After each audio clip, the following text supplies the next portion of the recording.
What's up, everybody? Welcome to Sunday night. Welcome to All Things Fantasy Grounds Talk Show. Before we get started, I would like to give our disclaimer, which I always like to give at the beginning of our show, and that is that All Things Fantasy Grounds Talk Show is meant to teach and help, but the opinions stated by those of us on the show are not those of Smitework USA LLC or Fantasy Grounds, although our guest tonight is an employee of that company, so maybe his opinions can be counted. Before we introduce our guest, let me say hello to my co-host, Furied Fate. How are you today? I'm doing good. I'm in the kitchen right now making a quick salad before I sit down at the computer. But how are you, Rob? Haha! Robin's not here to ask me how I am, so you are. I'm doing good. I'm doing good. And by the way, everybody, Robin won't be here tonight. She has something like, I don't know, a husband and kids Her and a family and it's son's, father's. it's I her don't know. son's 13th birthday party right Oh, now, that's his right. 13th birthday. Not only is it So Father's happy Day, birthday to baby. it is her son's birthday, so happy birthday to him. And in the middle, we have our guest tonight, Mr. Dominic Morta, who is the one of the Ruleset developers at Smiteworks. And so, hello, how are you, Dom? I'm good. Allegedly, you Yeah, make sure you allegedly. put that allegedly. Thanks for joining us on the show tonight. It's been Uh, a pleasure. so we've had Doug on, we've had John on, we've had Dave hmm on, we've had Josh on. And I think those are the only employees of the company that we've had as guests before. So I know people are excited to probably will end up having a lot of questions.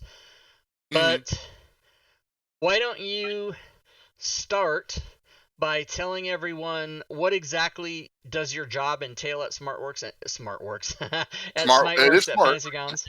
And yeah, Um. and that is Super Teddy. That's right, Gwydion. Yep. That's Super Teddy from the forums. What exactly you do for the company?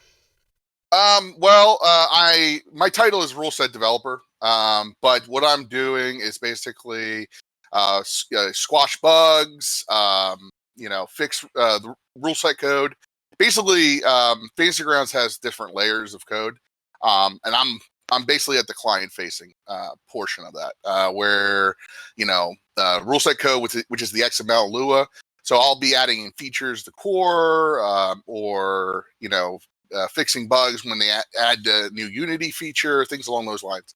So basically everything in a way. But I don't get to play with all the cool toys. That's kind of behind the scenes a little bit. But I get to make new toys for players and DMs, things along those lines.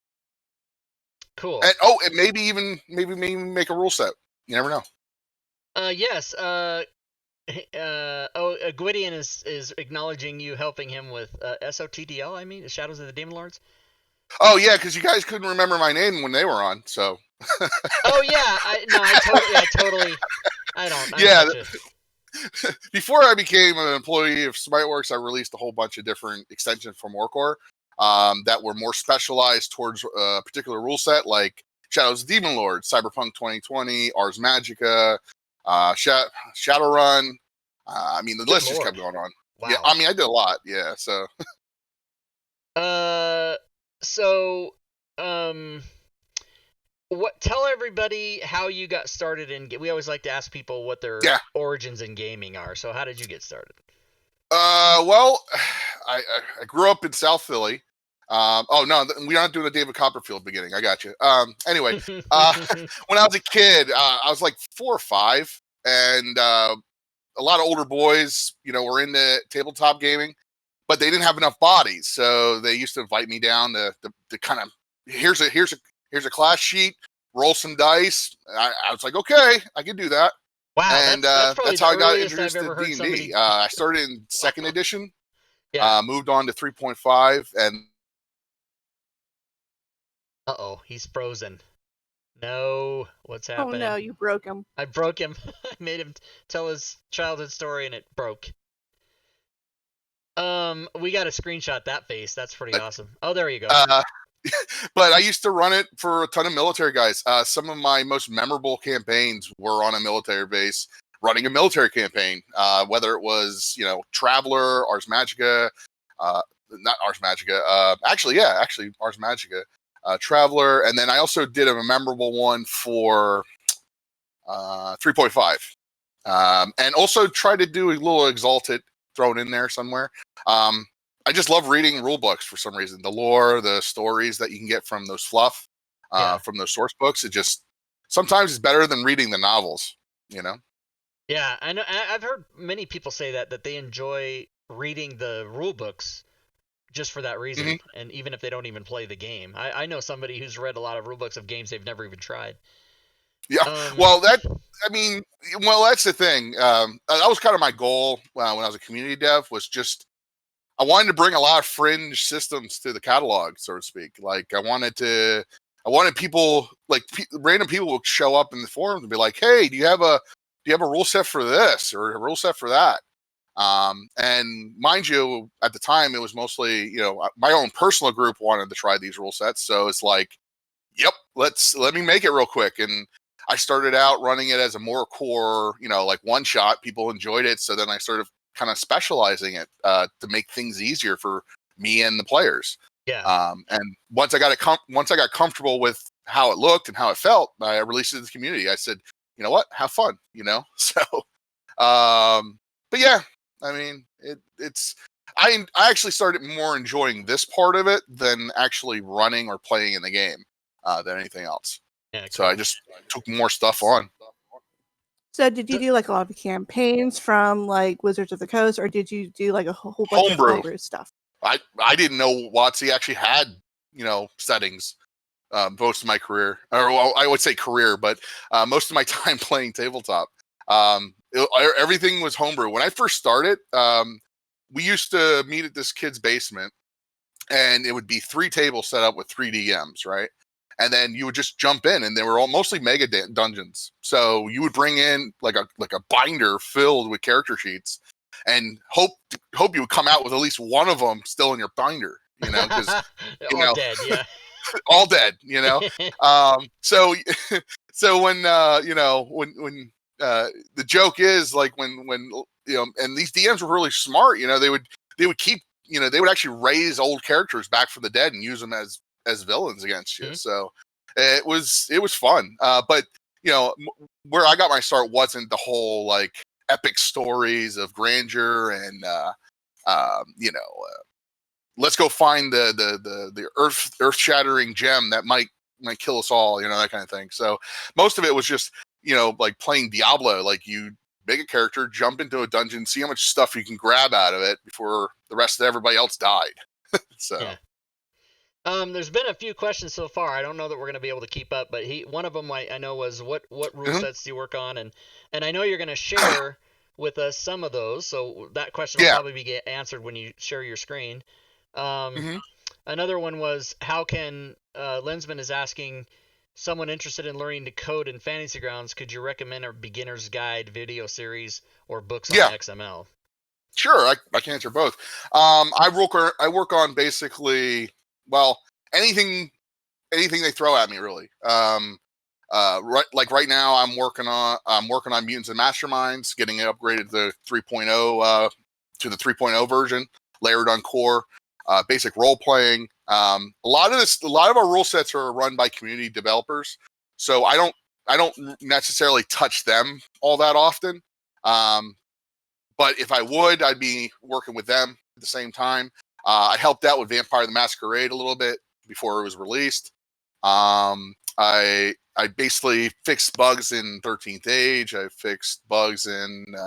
I'm fixing one right now in Cypher. So like basically, a lot of our rule sets don't have community devs watching them. So that's kind of my job, to watch them and make sure that there's no game breaking bugs. And if we do find something that might be a quick feature to add, like something I would consider, I guess, baseline, modern feature that most of our rule sets, have, then I might just throw that in there real quick if it's available. Gotcha. Mm-hmm. So yeah. And what was the second one? What was the second question? Oh, if you had recommendations for books on XML or how to start coding in Fantasy Grounds, like how would a person go about beginning to do that? Well, believe it or not, I don't have a programming background. I actually got my start by coding it the Fantasy Grounds way. I looked at code from various rule sets and the ones that came available, like 3.5, reading guides from Trenlo or Martin. Also, Damien or Damned has a ton of programming videos, and it just the biggest thing I could tell you is honestly network, talk with other community devs, kind of pick their brains, because honestly, I'll tell you the one thing about the Smitework community, Fantasy Grounds community, is there's a ton of nice people. Like they all want to make this program better in one way or the other. You know what I mean? And if you have a programming question or you want to get stronger in it, the best way to do it is look at what's available. That's already there. We have a reference document. I know a lot of people say it's not complete, but it gives a lot of information. Yeah, right. You also, can reach out to other developers. They'll answer your questions as best as they can. They won't do the work for you, mind you. That's one thing you got to understand. You're there to learn. You're there to pick up, bits and pieces that you can from them. But if you're cordial and you're respectful and you come at them in a way that doesn't sound like you're wanting them to do the whole project, people will come out in droves and help you. Point you in the right direction. Yeah. So the best place to start is the forums and just read through other people and that are doing the same thing you want to do, and then you'll eventually get to the right people to talk to. Exactly. Exactly. Yeah. All right. Well, so you're gonna show us some stuff. Is that? Journeyman, thank you for the resub. Is that Insanity Bundle message still coming in there? I'm gonna have to. I don't know what I'm gonna have to just delete it. Okay, never mind. Yeah, it's still coming in there. There's a message that comes in my chat that says, "Go and buy this thing that doesn't exist," and I can't shut it off. I don't know what's going on. But yeah, you're gonna show us some. IT support, Rob. Is that it? IT. I need an IT person. Oh wait, is that me? Am I my own to IT person? That's the best way to learn, right? Let's see what you got, my friend. Okay. Let's see. Stream Fantasy Grounds. Let's see. I'll blow this. Yep, I'll blow this up so everybody can see it. Boom. All right. So the first thing I'm going to show you is Mutants Masterminds. The original rule set was pre 3.0 code, so it didn't have the nice sidebar. A lot of the different options that are available. But basically, I went through it and upgraded the character sheet to a lot of this stuff is automated and available. One thing I did do as kind of like a thank you for a lot of the old guard, the guys that have been using the rule set for so long, is just basically upgrading a lot of different features that I felt were pretty much pinnacle for Mutants and Masterminds.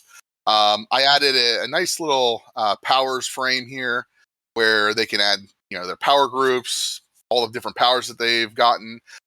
Plus, they can also, create their own attacks. The automation's there to kind of, make sure, whether it hits, whether the villain gets damaged, things along those lines. And also, I've been working with another forum user who pretty much is like really good with the old rule set. To help me keep some of the old feeling there so that a lot of the old guard don't just jump in and say, I have to relearn this whole rule set all over again. Yeah. So the inventory, it definitely, they added a new inventory tab to track, because some advantages will give you like what they call equipment points, things along those lines. But yeah, all this is functional. I also redid the player's handbook as well, because if anybody's used the old version, it was just basically it wasn't under the same standard as what you would expect from a commercial product from Smiteworks. So I redid the reference manual. Is and Masterminds comes with or purchased separately? It's a purchase separate. Okay. It's a rule set you would have to purchase. That's when its old version, it wasn't really working well with Unity. So instead of just patching it, I just decided to upgrade it. Took a week of just hard coding and got it to the state. I've been kind of testing it with the public under a test version for about 2 weeks now, just to kind of iron out the bugs, making sure little things here and there were translated well, things along those lines. Yeah. But I just wanted to make sure I grabbed as much as I could to, throw in there, so that they, that players and DMs saw it as the commercial product that they bought. Also, you could, you track your own powers, which was not available in the last version, which is currently live. So it comes with sample powers. You can build them and then drag and drop them to your character sheet. Try to make things as smooth as possible for players of this system. Again, if nobody's not aware, but Mutants Masterminds is a superhero D20 system, which kind of gets the philosophy of a I call it an ambiguous system. And what I mean by that is that basically there's some mechanic that tells you, okay, what makes a damaging power, but it's so open. Like the system is very hard to track down code wise, because you could add damage effect to basically any kind of power, but it could come in so many different forms. So I had to try to make it as generic as possible to make it work. Right. And using the old work, I took a lot of inspiration from that, but simply just tried to upgrade as much as I could and then fine tune what was there for a better experience, so to speak. But I tried to give as much information. I tried to give as much also background information as possible, so that if you're not aware of the system and you buy it, you get a little bit more bang for your buck, so to speak. Gotcha. Yeah, I mean it's a really great system. At least I appreciate it because I'm a Ars Magica fan. Very very fringe system, but here I'll show you a little bit of combat just to kind of show you how it all works. I've never played M&M before. Mhm. And so I'm glad to learn about this because I'm such a 5e guy. I'm so laser focused and got blinders on with 5e. So I love to learn about the new stuff and not even new stuff that's been around, but that I just haven't participated in yet. Well, the thing is that if you're coming from a D&D, I say D&D-esque system, D20 system, you're going to feel very comfortable with the system because it's literally roll a D20 and add a modifier. You know what I mean? It's simple mechanic as possible. Where your modifiers come from, however, that's where you really got to learn the system. But like for instance, the NPC here, and also the way it calculates damage is really interesting as well, because it really makes you feel like you're in a superhero battle. You're not losing HP points at all. There's no HP stat.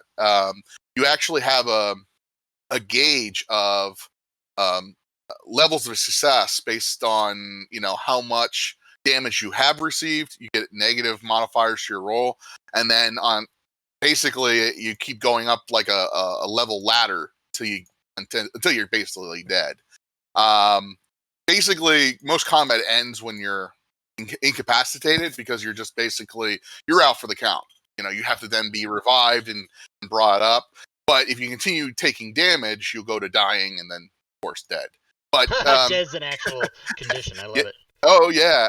Well, the thing is they wanted a system to where not every villain's going to be killed. Right. That's how you get reoccurring villains to keep coming back. Why? I mean, Batman keeps beating the Joker, but the Joker keeps popping back out of Arkham. He doesn't ever die. What's up? Exactly. So the system really mirrors all that kind of that philosophy. And of course, with Phase Grounds, we try to give you that feel inside of the system itself. Combat systems fast and loose as well. Click and drag. It tells you down here in the bottom left in the chat frame whether you hit the particular hero or not. And then of course, I did leave in the option because this was a heated topic, because we could automate the damage process, but the player has to roll, right? So you could automate the process if the player's okay by just clicking and dragging the damage, and it will automatically roll, and then of course update everything automatically. You know what I mean? Cool. So you could do that if you want to play it that way. Now, if you don't, you could just simply click on the damage track that's over here, and it will tell in the chat frame to the players, okay, now you have to beat a 21. And then, of course, the player will then roll against toughness, which you go to your combat tab, which I try to keep everything on the combat tab so you don't have to keep hopping and skipping around. Then you would just roll your damage check. Obviously, you didn't hit it, so you would then have to do some quick math to figure out how many levels that you failed. Yeah. So like I said, there's lots of options, but for the player, say we wanted to, for the DM to make his job in life easier, we want to just speed this up. We can just click and drag, or you can also make sure you're targeting the particular ape, and then of course you can then click and drag it, and they'll tell you hit or miss. And of course, if you need drag the damage. So targeting, in my opinion, in this system is very, very much going to streamline your life with this Cool. system. Yeah, so it looks all super automated, just like all the other rule sets. So that's awesome. Uh-huh. I just thought of this. My question about this rule set in particular, or this game, is obviously you're not going to find copyrighted, DC, Marvel, Batman, Spider-Man. You're not going to have that. But do players make those stats, and is that just I mean, this isn't really about the rule set, but more about people playing the game. Do they make those? Does somebody come with Batman or Superman and try to do that? Is that a thing people can do? Well, that's the fun part about the system, is that I'm going to just show you a little bit here. And mind you, I'm not intimate with the system at all. That's kind of my double-edged sword with my job, is that I have to quickly understand the mechanics of a rule set and then codify it, right? Right. With when I was given the Mutants Masterminds project, I had no clue how the system worked. So my kind of philosophy is to reach out to the community, those DMs, those streamers, those players that know the system, try to break it down as quickly as possible for me. So I very heavily reach out to the community sometimes to get it more faster information than I can, because my interpretation of the rules might be entirely different than somebody else's interpretation of the rules. Especially, I've seen some people argue back and forth about how 5e interpretation of fatigue works. So it's good sometimes to get kind of like the guys in the foxholes. How do you interpret this? Yeah. What do I need to make your lives easier as well? That's another thing. What's going to make your experience running your system through Fantasy Grounds that much more enjoyable? Like what is the mundane things to automate, that need automation? For instance, combat. Some DMs don't want to keep going, oh, it's going to slow down combat to a crawl if you go, okay, well, what's your DC at? Okay, great. Let me roll that, and it goes back and forth. It's all just faster if it's automated. Exactly. Right, for at least the DM side, because sometimes DMs don't want to roll for every NPC. Look at Cypher, right? But players, I wanted to still give them that freedom. So, because I don't want to take dice out of their hands, so to speak. So I found the happy medium with the old system that was currently in the live version, and just kind of basically upgraded it to 3.0 standards. But to answer your question about what kind of player, like what kind of superheroes people bring to the table, they have these archetypes that literally would fill any kind of superhero you can think of, like a battle suit. I mean, that's Iron Man right off the bat, right. And it tells you a preset how to build a battle suit type character. Are you a construct like Vision? Are you a crime fighter like Batman? Are you an elemental like Johnny Storm? Are you an energy controller? Off the top of my head, probably Storm. Honestly, Storm. There you go. Yeah. They actually got a weather. They got a weather controller down here. Oh, that's for Storm. Then. Yeah. Energy controller. You'd think of Starfire from Teen Titans. Perfect. That's actually a good one. So yeah, I mean, you even have a gadgeteer. A guy you can just quickly, like Forge from X-Men. You got a mimic like the Skrulls, or Ultimate Skrull. I mean, I'm so far behind on my comic books, but you get kind of the gist. But they give you, these are pre-made characters, and then the deluxe version of the rule set gives you actually, you can actually automate the entire process by just rolling on a couple tables, and you get a random superhero. That's my jam. Is random crap. I love it. Yeah, I love to. I know people. I mean, character making is fun in probably in almost any RPG system. Character making is half the fun, but I love to roll up a random thing and then deal with what I'm supposed to be doing. That's part of Oh, my some of my my yeah. thing is to get something thrown in my face and say, okay, you have to play this, and I just love that. Throw in your face. Anyway,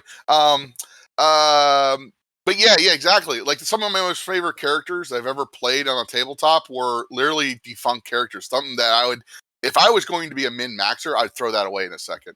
They Yeah, were some of the exactly. most fun characters. Like I played an orc. Well, no, I wouldn't say I played it personally. It was actually a friend of mine came up with the idea. It was an orc who thought he was a wizard, but he wasn't. He didn't have the intelligence level to figure it out. He had a spell book that was basically a coloring book. You know what I mean? Her special abilities were bodily functions in some way. So, that was a fun character that we came up with.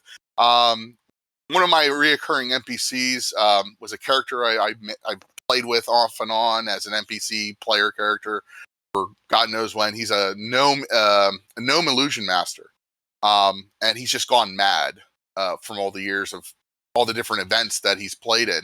And now he's just basically one of my reoccurring villains in some of my homebrew campaigns. Yeah. So it's if you DM long enough, you gain inspiration from a lot of the stuff that you do. You know what I mean, with the different players you play with, and even your own characters can turn into villains in another campaign somewhere. So, but yeah. But yeah, so that's Mutants Masterminds. Oh, I got something loaded because I was testing it.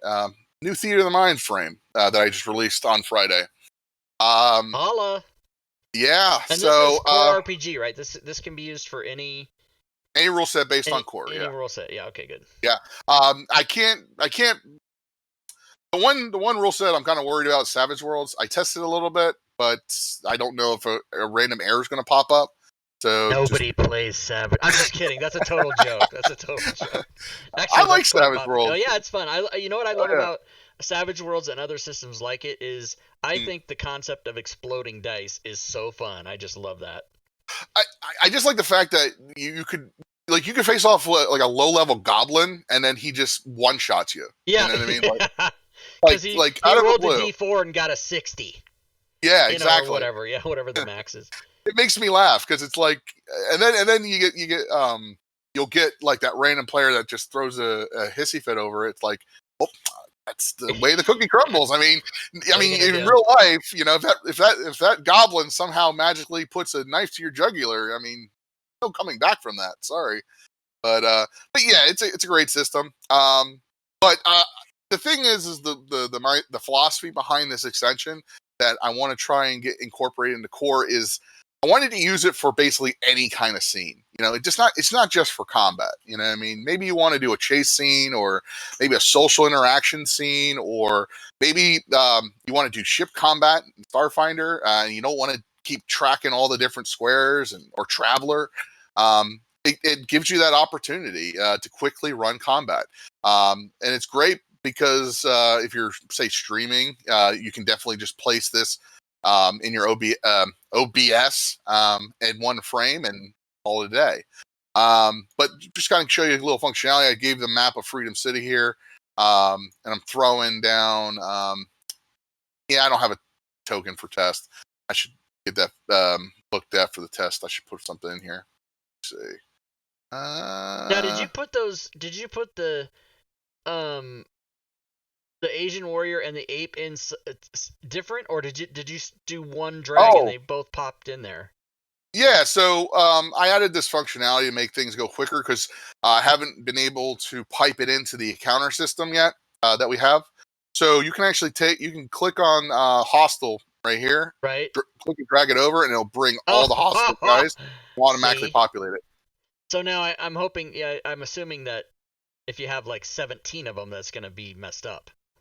No, because what it does is it will auto-fill those 17, but you'll have to drag out the map. Oh my god! Oh my god! This is okay. Yeah, so I'm in love. Okay, keep going. So trust me, a lot of this stuff I thought this through a lot of cases. Now, mind you, a lot of the stuff that we're I'm encountering from players right now is stuff that I've had the discussion with myself and Moon Wizard about on numerous occasions. That's John. Of what we need to do to kind of approach this and give this to be like the best thing ever, right? Yeah. What's great about it is, of course, you can move to their locations. What also is great as well, you can click and drag, drop it. It functions just like a normal combat mat. You know what I mean? Yeah. Also, fun part here. Let's show you this. Now, mind you, I haven't coded anything for effects, so we'll see if this works. So let's give the ape blind. Yep, it added a generic little widget down here to signify that he's blind. So you can actually mouse over the token, and it'll tell you ape blind. Nice. So some systems will work, some systems won't. I try to make it as generic as possible until I can get a full functioning effects pipe in for it. But like right now, as soon as you take it away, it's gone. What I wanted to do is have some way of signifying to players, hey, or to even the DM, hey, there's something wrong with this particular player, or he has a bonus in something. Also, it tells you who's targeting who. Let's add a targeting here, and then make it the ape's turn. So this nice little orange bar kind of tries to show you right in your face, hey, apes, this is the ape's turn, right? And then it quickly will show you at a quick glance, oh, okay, the ape's targeting test here. So I know right off the bat, hey, there's a nice little targeting icon on the slot, and now I know who I'm targeting. If I'm not targeting test, it goes away. Cool. So and the next step, of course, because core doesn't have an HP bar, there's also going to be HP tracking as well. Kind of like think of it like a health bar in video games. That'll run along the right hand side, but currently you're going to have to kind of run it in conjunction with the combat tracker. It's just something I'm working on, because some systems have it, and of course some rule sets also name their HP related stats differently. So I have to try to get it all uniformed, and what rule set needs to grab this, what rule set needs to grab that. So to try to make it as uniform and streamlined as possible. Yeah. But yeah, and here's the fun part. So we're no longer fighting on the streets. So let's do this. Let's get rid of, well, no, keep the air. So say we're no longer in Freedom City, but I wanted to kind of give like a heroic scene. I can quickly change it by clicking and dragging it, and change the wallpaper. So think of it more as like wallpaper than a map. Yeah. And there you go. That's cool. You can't do that with just any images. No. If you're opening an image, like as a map, you can't change the map by dragging a new one in there. It'll just... No. Yeah, that's cool. That's the beauty of this. At least the way I approached it was like, hey, this is like wallpaper. I need you to, like, you're changing the scene immediately. Like if you look at my original post on the extension on the forums, it's in the Core RPG forums. If you look there, it's like a bar fight scene in 5e. Yeah. Maybe you don't want to have like a battle map there. Maybe you want to have like something that's going to give you a little bit of more atmosphere. Something that's going to give you and the players an idea of what's going on in the background while you're fighting. That kind of thing. Yeah, no, I remember it was even maybe a couple years ago that Doug made a thing that was like it was just a graphic, though. I don't think it had any functionality, but he just made a graphic that said short, medium, long, and then there was a space, and then long, medium, short. Yep, and I got inspiration from it. Say that again? I got inspiration from that. Okay, good. Yeah, so this is this is that, but with a functionality. Yeah, now is there a reason you didn't put like short, medium, and long on there, and you just have like two boxes? I wanted it to be as generic as possible. You know what I mean? Like I want this to be used in so many different ways. Like for instance, like I said earlier, I didn't want to just say, okay, this is for combat. So let's go back to the was it Fortune City? Freedom City. So let's put that wallpaper back up. Oh yeah. So maybe use it for a chase, right? You can use it for a chase scene, or maybe this is signifying a battle. You know what I mean? I'm talking about mass combat as well. So if you want to run mass combat, maybe they're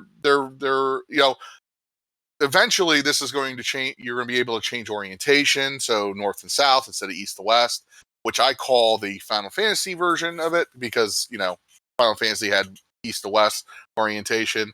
Then you have Dragon Quest, which is north to south. But kind of the idea is eventually you'll be able to select how many columns, what orientation you're going to have. You can even try to put. So it's going to get more improvements as time goes by. Okay. This is just the base. This is the foundation, because like I chose one orientation just to make sure it works. I want to see what people use it for, how much popularity it is, because that kind of popularity kind of signifies what we're going to be putting in, and things along those lines. And plus, whether my coding philosophy matches up with what people want in the community. So, it goes both ways, really. Gotcha. So it's a matter of just testing it out, seeing where it goes. And that's what I like to make sure everybody's aware of, is that this is just not set in stone. That's why we're releasing as a test extension. And it's not being thrown right into live. Yeah. Because if it was thrown in live, then we're like, yeah, this is what's going to happen, and this is how you're going to be, that kind of thing. And somebody had a question earlier that I tried to. Yeah. Here it is. He wants to know. Lensman wants to know: is anyone working on World Anvil API to integrate with Fantasy Grounds? Do you know about that? I don't know anything about that. No. Well, do you know about the Star Trek Adventures rule set? Do you know if that's going to be releasing soon? I've read about it through the forums. I'm not privy to a lot of the insider information. Yeah, now I happen to know that rule set is coming. I don't know when, and I forget who's working on it. I think it is in the forums, though. Like, I didn't even know we were working on a Vampire the Masquerade rule set until they told me, hey, we need your help. Boffrin wants to know about official Cyberpunk. Is that anything? Uh-oh, we might have lost him again for a second. I heard his voice go robot-y for there for a second, and now I don't see his green light. So we'll wait for him to come back. Fury, do you know the Jeopardy theme? Yeah.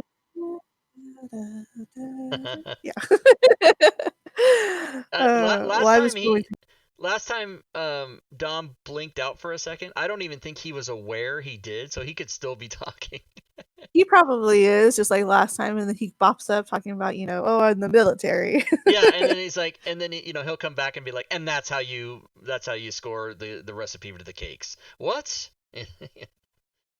Let me message him real quick that he's can't hear you. Yeah, because I know I saw the question from Darth Vex about the Star Trek Adventures, and then Diablo Bob asked a question about if he's ever played the 3.5 Diablo 2 supplement. Yeah. I wish I knew how to pop this back in. Do you just close it? I hope this doesn't screw up anything. Okay, I think he's off the call now. Oh, no. Wait, he's coming back. Sorry. There we go. Okay, we got you back. We got you back, buddy. Yeah, my internet decided to take a nap for some reason. That's all right. Let me. I'm sorry. What was the last question? Do you know anything about Cyberpunk rule set? No, I have no information on that either. Like I said, when it comes to what's coming through the pipelines, that's above me. I only find things out when they tell me to start working on them. So let me help those people in the Twitch chat right now. If you're gonna ask a question about a rule set, he doesn't know unless he's gonna show it to you right now. So just watch and see what else he's got to show you. So basically, what Dom is a code monkey. He's Well, I wouldn't say that particularly. I have some information. I just don't know. They're not asking the right questions, I guess you could say. Yeah. So let me show you BRP, basic role playing. That's the other rule set that they upgraded to basic role playing. And don't worry, while he's loading that chat, don't worry. I will be asking him point blank at some point. Tell us all the secret information. So don't type that in, because I'm gonna ask him that. So with basic role playing, I'm not sure. I mean, not a lot of people use it, so I'm not sure if they're aware of the system. But basically, I upgraded the system to 3.0 standards. Just make sure a lot of this stuff works with the Unity code, maps and things along those lines. So, and BRP is again a Chazium. purchasable add-on, right? Yes, it's a purchasable rule set. That's correct.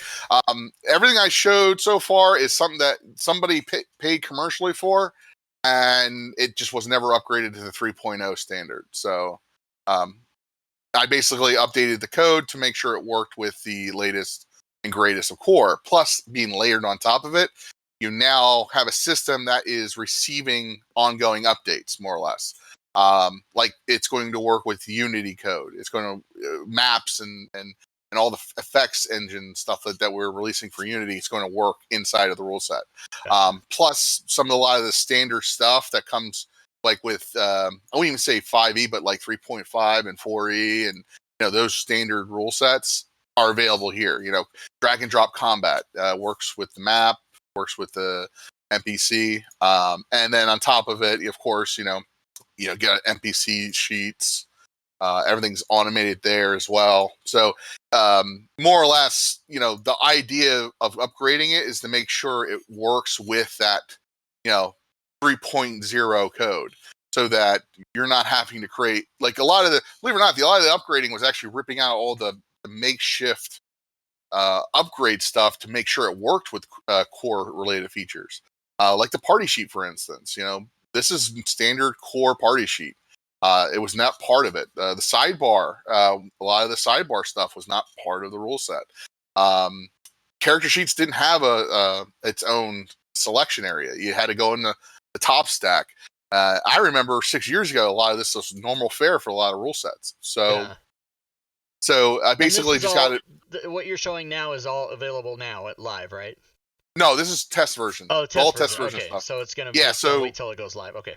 It's just going through some testing and making sure I covered all the bases and finishing up the bug reports. And the reason why they're going so long is because I'm just not getting.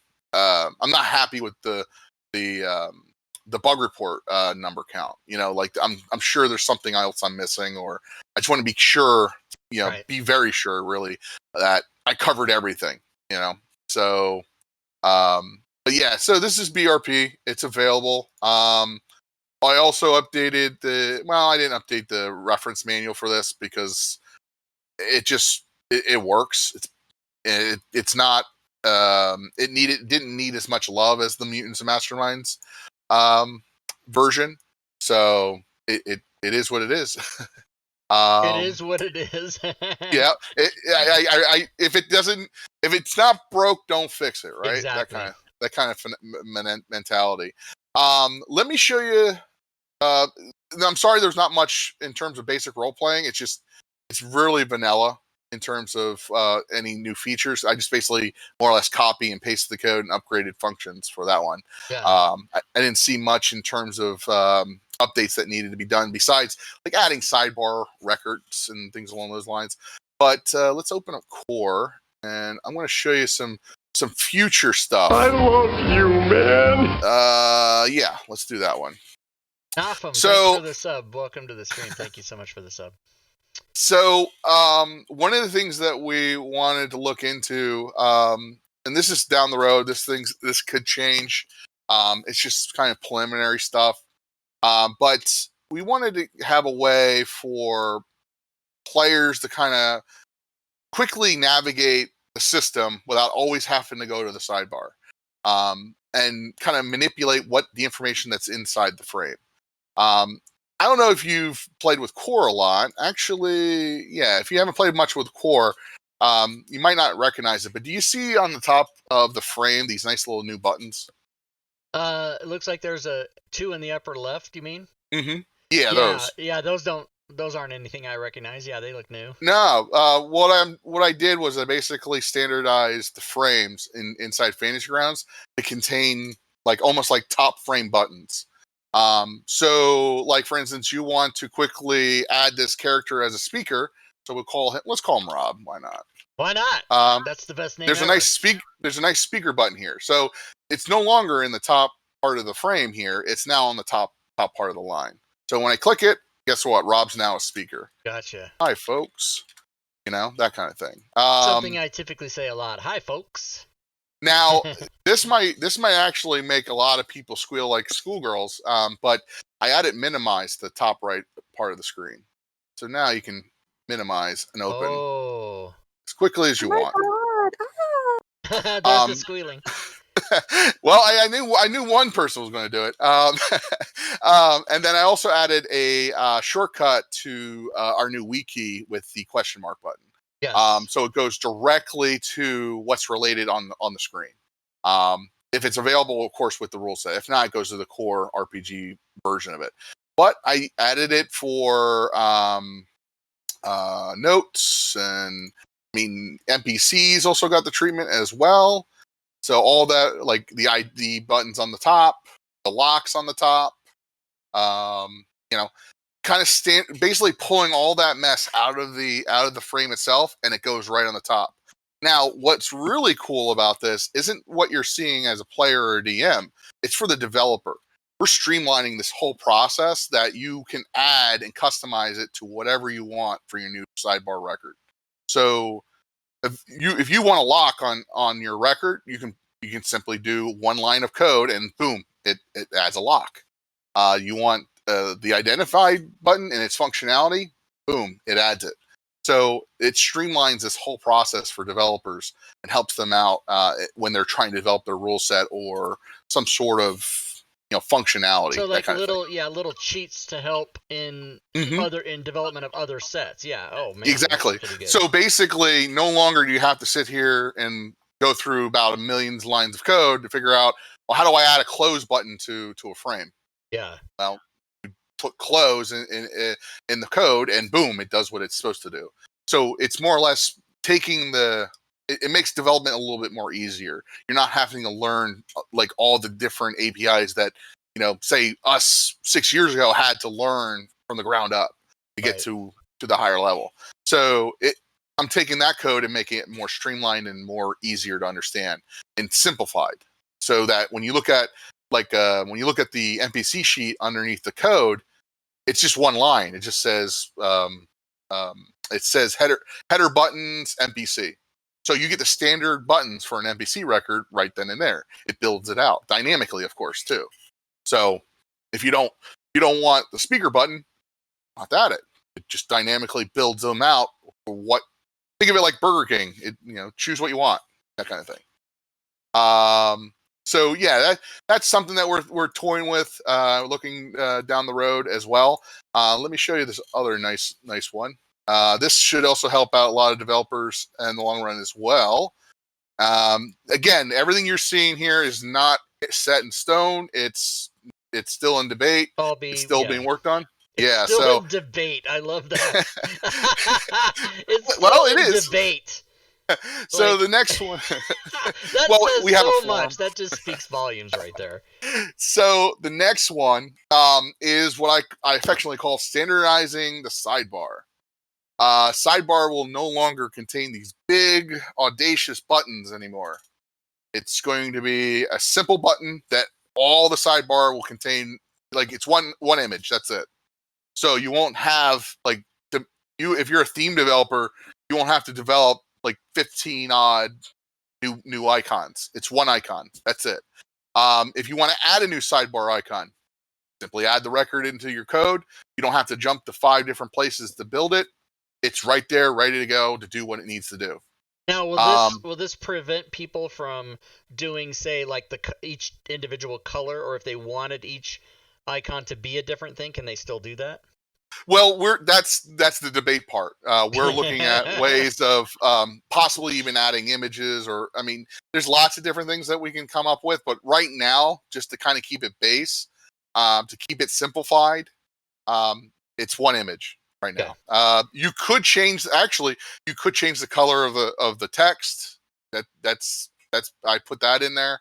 You can change the color of the button, meaning like the foreground images for the button, but technically the image itself, it's just one button. So okay, and this again is for developers, like users won't be able to change those, right? No, not off the bat, no. And this is just easier code for them, the Okay. developers.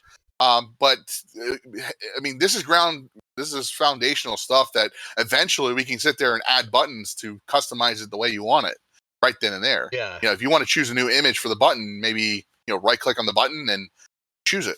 You know, Nice. it's And then that's the debate part. along those same lines, is there, do you know of any plans where, because this has been a thing for years, Yeah. that users can change fonts or font sizes? No, that's still up to discussion right now. It's not something we're investigating. That I'm not at, just tell them Rob wants that. If you want to throw in something that will lessen the chance, just tell them I'm interested in it. I have ideas. I mean, like the color picker and the lighting and stuff like that. Now, mind you, that's FGC. The lighting's only available in FGC right now. But like I have ideas as well. Me and John constantly are talking about new things that we want to implement into Core RPG and make it available to all rule sets. Yeah. So like there's it's constantly a wheels turning where our ideas are just cranking out, and I've come up with maybe with like 20 prototypes since I started in October and showed him, and it just it doesn't work for one reason or the other. So, and that's fine. That's kind of what we do. We're looking at it from all different angles and see if it works. Plus, you also have to understand, if I make a change in core, it has to work in 5e, 4e, 3.5, Traveler, Savage Worlds. So, every commercial, anything that we've sold in the catalog, which is over 100 products, by the way, it has to work with what I add in. You know what I mean? So, when I worked on this, I had to make sure it worked in 5e. I had to make sure it worked in 4e. It just was one thing after another. So, that's kind of our development process, is that, I could add in a shop, very easy, a shop extension for Core RPG or 5e, right? Yeah. But then, it has to also work in 4e. It has to work in 3.5. And a lot of the rule sets are not developed the same. Some of the code is different. That's so okay. Matt is building one for 5e, so you don't have to worry about it. It's happening. But here, let me show you something interesting. I'm not sure if you see these nice little buttons underneath the library. Do you see them? The GPCA, yeah. Yeah. Well, let me show you what library looks like now underneath these new standardized sidebar. This is the library. I don't think you're going to know this, but they're going to kill me if I don't ask you this. They want to know in chat if any clue about when /reload will be available for Unity. No, no. I figured you. Yeah, I don't have that information. Sorry. I don't mean to keep saying no. It's just that. And I typed in the chat. I'm like, he's not an FGU developer, but I no. know they'll just come after me if I don't ask you. Yeah, I'm more of I'm like I said earlier in the talk. I'm just on the rule set layer. Right. I don't get to see much behind the scenes when it comes to FGU. I'm just there to fix the rule set bugs when FGU introduces a feature or things along those lines. So when they when they put something in there, everybody upstates it and then complains it doesn't work. You go in there. Then I go in there and make sure it works. Exactly. But the one thing you'll notice with the new library is that there's no more sidebar options. Where'd they go? Library's been more focused now on just the library, all the modules and stuff like that. So now you have a bigger screen of focusing on what modules you have loaded, what modules you need to look for, that kind of thing. Well, everybody then asks, well, where all the sidebar buttons go? In their own button. If you hit the A button over here along the side, it'll open up a nice little picks the sidebar menu and it basically puts it in its own frame. But Rob, I can quickly also do this. I can quickly change it just by clicking these other buttons. Oh, snap. GM, player, and also create, and then all. And all. And then when I click on all, it shows all. But hey, guess what? Maybe I don't want any sidebar at all. Clear it. It's gone. Nice. Do I want it all back? Yeah, sure. Why not? Well, do I want just maybe just images and maps? Okay, do that. Oh, well, we just remember we need tables and quests too. Okay. and parcels and stories. Maybe I'm just trying to make a module, you know. Now I have exactly what I want when I need it. Very good. So that's kind of where we're headed with that. Again, it's still being kind of formulated of what we're going to do. But this is just kind of a sneak peek at it of what is coming available for that. And then the last one, this is like, okay, this is super secret. Okay, so okay, here it is, everybody. well, it's not. I don't. You know, it depends on how much you think it's super secret. But I wanted think it's 100% contingent on if you say so. I think we can just make everybody believe it is super secret. I don't know.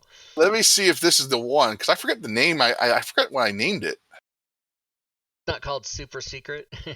No. It's a secret from him.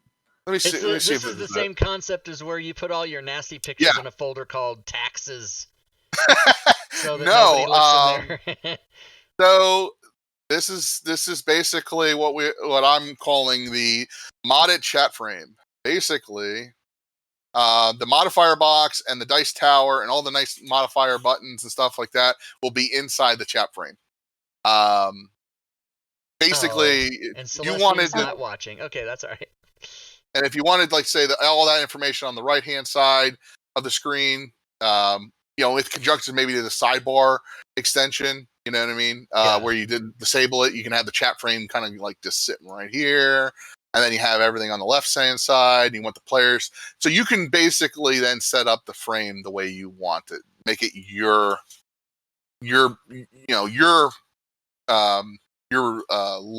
best thing ever. So that's just one of the things. Like, and this isn't even on the assembly line yet. So this is something that we're just kind of working on and thinking through it, getting it all nice and pretty for everybody. But like, for instance, the identity frame is also going to be included in here. Also, just a few different things. But we're toying with different things of what we can do with the chat frame, and that's something that I like to see more as a focal point for the players. Like, I want to be able to, because that's where all the action is, really, besides the map, right, or the combat tracker. It's the chat. What's your dice roll going to come out to be? What's somebody typing to you? I want it to be more of a focal point for a lot of different things. But that's still up to discussion and what we want to do with it moving forward. But it's one of those. This is kind of like what we do. This is prototyping. I have these. It looks ugly as sin right now, but that's prototyping. That's what we do. We kind of set up where we want to make sure the functionality somewhat is there and the foundation's there, and then just look at it and go, well, is that going to work? No, that's quite ugly. Okay, well, crumble it up and throw it away. Right. But then maybe I have something for my toolbox later down the road.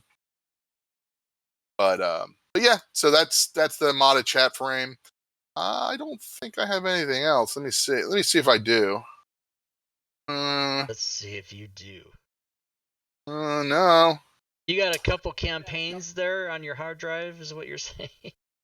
Well, I organize them like you do. I put like build, game. You've got Ruleset. That's what I do. That's the same system I use. And then I'm forever going, okay, well, from 2 years ago, I don't use this one anymore. I can delete it now.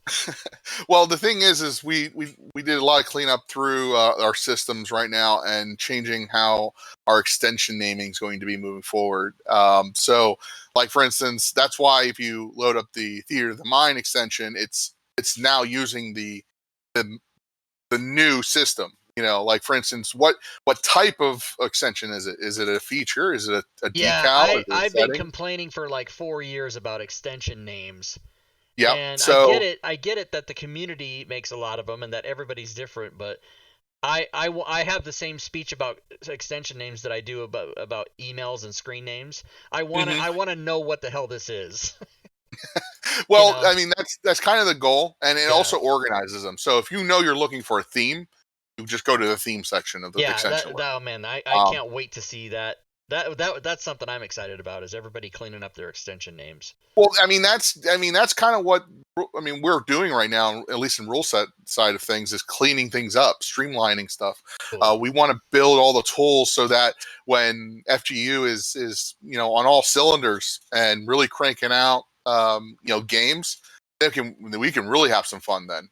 Yeah. New features, and really start to amaze our players and our DMs, and give them more or less what they want. You want this feature, well, we'll work on it and get it done. Well, we're streamlining our code to clean it all up. Mind you, this code's over 10 years old. Yeah, so right. it needs some streamlining. When I had dinner with John with Moon Wizard like 2 years ago in Seattle, I remember him telling me, Rob, there's so much stuff that we've got ideas for, and people tell us about stuff all the time, and we go, yeah, we thought of that, and there's like a giant list of 1,000 things they want to do, but they of course have to prioritize it, and there's only 10 people that work at the company, and that everybody has something they got to do, and with the Unity and everything, so all these fantastic ideas, everything you can think of will eventually be done. It's just going to take either a week or 5 years to do it. Exactly. So, yeah. Don't get me wrong, my plate's always full with stuff to do. And of course, I'm always looking for things to do, because quite frankly, I think the more stuff the quicker we go through things and get things started and get it done, the sooner we can move on to something else, and with Unity, there's always something available to do. And I'm always volunteering to try to grab as much as I can when I can to do it. I'm just showing you kind of like a few of the projects I've got to fruition, and upgrading Ruleset to 3.0 is it's like making a rule set. I did that as quickly as I could, and then that's why we're doing a long testing process. I want to make sure my speed didn't diminish the accuracy that was there. And and plus I like to stay busy. I don't know about you, but I definitely don't. I'm constantly, I got stuff on my own personal computer, projects that I want to eventually present for new stuff to add to the catalog. So I'm constantly doing stuff, and this is just stuff that I'm currently working on to show you that we're just not sitting here on our hands. No, I know. A lot of people that don't have a peek behind the scenes don't get it, that what's going on, but I do. I get, because I talk to guys, I talk to John and Doug all the time, and so I know a little bit. Unfortunately, I don't know. Usually 9 out of 10 times the questions that people ask me specifically about Smiteworks, I don't know those answers, because people just think I'm on the inside, which I'm really not. But because I deal with this shit all day, I know some stuff. So yeah, but I get it that you're all working your asses off. I totally understand. I'm constantly if I get an idea, I'll roll out of bed and just hop on and start typing away. It's just it's not them snapping the whip, but of the stuff that's on DM's Guild that I have was middle of the night. Oh my God, what about this? And I would get up and at least write it down and then work on it the next day or whatever. But yeah, exactly. And the thing is like sometimes I'll have ideas, and I have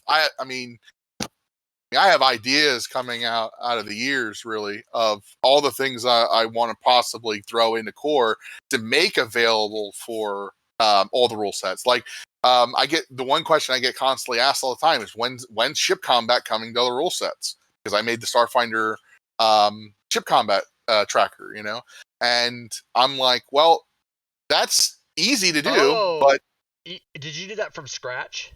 Oh, I did that from scratch, yeah. Because there was a guy that I'm sure you know the story, that there was a guy making that, and then that guy just disappeared. I don't. All I can tell you is that I worked from my code pipes into whatever's in Starfinder right now, right?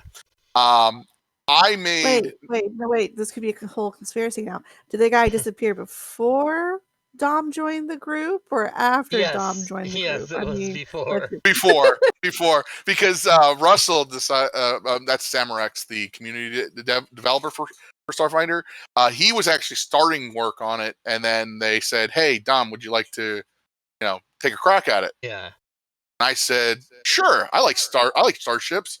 I like battles. Let's do it.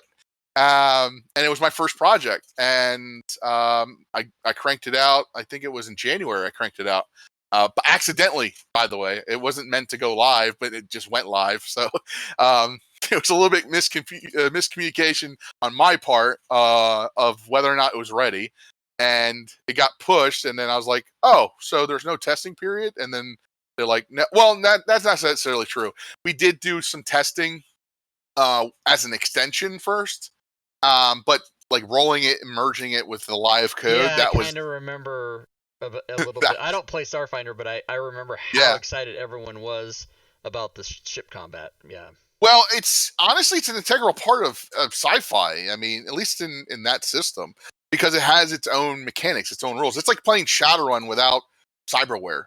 That would be very, very boring and bland. But because everybody wants that optical, eye, and that little laser eye that you get, and maybe even the new nose that you get, cyber nose. I mean, that always comes in handy.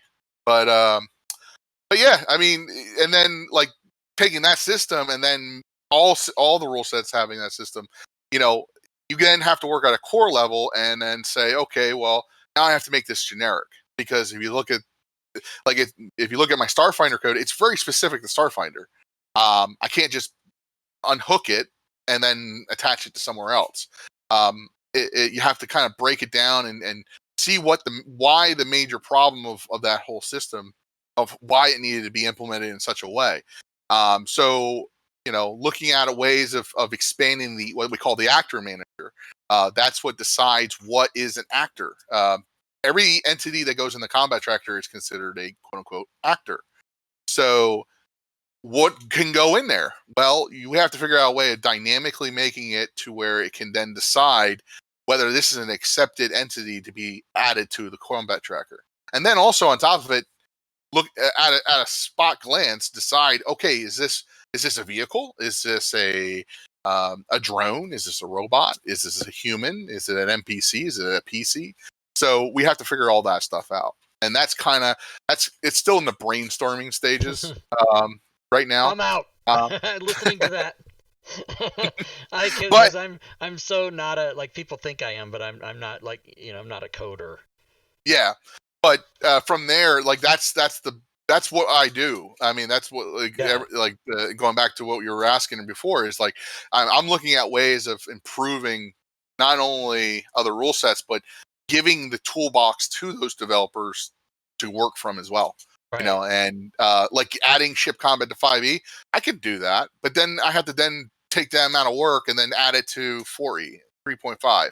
Why not just build it in the core and then take that toolbox and then quickly come out with ship combat for 5e, which I probably wouldn't have to do much coding once I get it working in core the way I want it.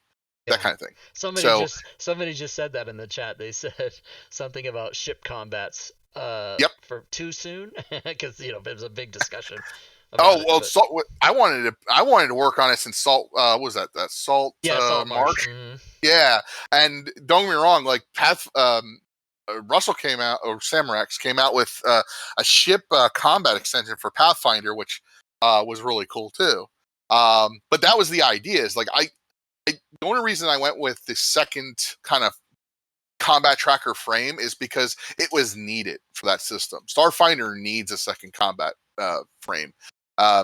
It separates everything, keeps everything organized, because you could throw in ships in the same combat tracker, but it would complicate things a little bit. So it needed its own frame, it needed its own kind of entity, but not every system needs that.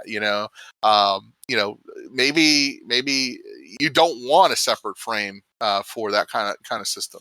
Yeah. And maybe if we do get the chance to work on a Shadowrun or Cyberpunk rule set, they're going to need their own systems as well. Maybe having a separate combat tracker for net actions and hacking and things like that.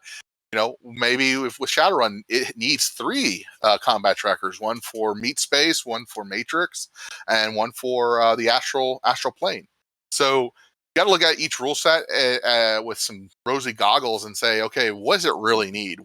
How do we need to approach this? But if I focus more on the general part of it and go into core and say, okay, well, if I put this nice foundation in here first, it'll be easier to build something after I build a foundation. Right, because it'll be, all the rule sets that are piled on top of core, you'll be able to just dress them up.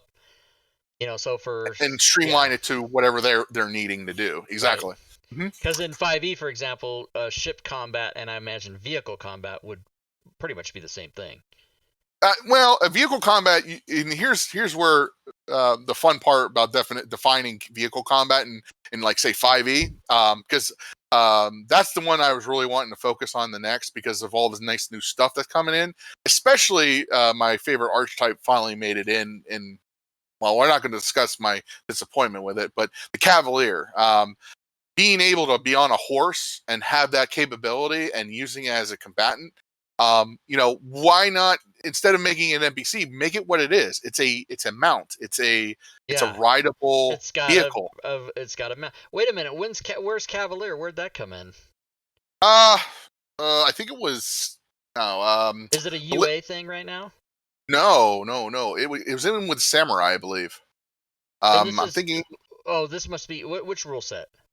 5e. Wait, what? Yeah, Cavalier came with Samurai, and then the I'm trying to remember. I think it's Xanathar's Guide. What? Can't remember. All right, I've been sleeping. Wow, they're in the chat. They're telling me it's Xanathar's. It's Xanathar's. Yeah, I totally just don't even remember. Well, it was one of my favorite ones from 3.5, being like on a horse with a lance and just skewering goblins. You know what I mean? Turn them into shish kebabs. Was awesome. So, but taking that idea and then saying, okay, a horse can be either an NPC or a vehicle then at this point, right? So then I have to then tell the system how to interpret what that does. In this case, is it a vehicle or is it an NPC? Or is it a PC? Well, at this point, who cares? As long as it's in the combat tracker and doing stuff. But then we have to look at it, well, if it's an NPC, it gets this new kind of, like, if you look at the combat tracker, I'll show you a little bit. So if I want to kind of give you a little bit of some philosophy around it. So here's an NPC block, right? If you look at it, it gets a name, it gets a level. And this isn't Cypher, by the way. We're in Cypher. Okay. But this is a window class, the little block of code that you see here. Now, if I'm treating it as an NPC in this particular case, then it's going to get this stat block. Now, if I wanted to make it a vehicle and it has to track different things, because certain systems will have maybe different ways of handling, vehicles get armor at different levels, or they have different availability of weapons, things along those lines. Well, we have to then tell it, okay, if we drop a vehicle in here, we then have to tell it, okay, what kind of window class it doesn't need to appear here. So it asks a lot of questions when you come down to it. But that's kind of what I'm aiming for with that new project is, okay, how do I dynamically get it to where I can tell it on the fly as a DM what I want from it to do in the combat tracker? Do I need it as a vehicle or do I need it as NPC? Because horses can go, you can go either way. Anyway, in that case, and there would be like maybe a toggle switch that you'd say, I want this to be an NPC or I want this to be a mount. Well, that would be more. I would say that would be more of a 5e specific thing, because of that particular case. But again, I would still have to give the availability of that there for that ability. Like basically code that foundation to say, okay, we need to make sure that this can then swap back and forth between what it is. Because, like, for instance, when we tell this to be a friendly, technically speaking, it's still an NPC. Even in the combat tracker with the original code, it's not a character sheet. It's not an actual player character. We're just telling it it's a friendly. But if I do this to a character sheet, it's still a character sheet. But now it's not friendly. Now you have a guy in your party that's not it's now under DM control. For instance, maybe it's like charmed or something. But it's still on the underlying in the code underlying it, it's still what it is. Is it a PC? Well, I would love to have the ability to go like this, and now you have a character sheet that when you click, it opens a character sheet, not an NPC sheet.